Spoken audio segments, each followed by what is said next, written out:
Hi guys, আসসালামু আলাইকুম। আশা করি তোমরা সবাই ভালো আছো আর আমিও ভালো আছি।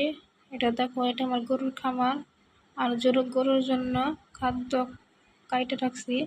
আর এগুলো সব গরুর খাদ্য।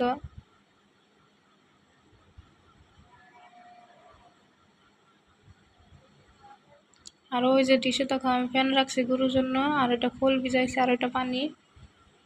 এগুলো সব খেরের সাথে মিশিয়ে দেব।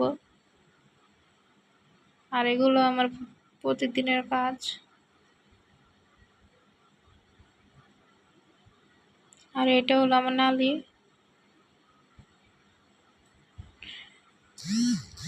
দেখো তোমরা সবাই। আর এটা হচ্ছে আমাদের বিশু। বিশু অনেক পাজি।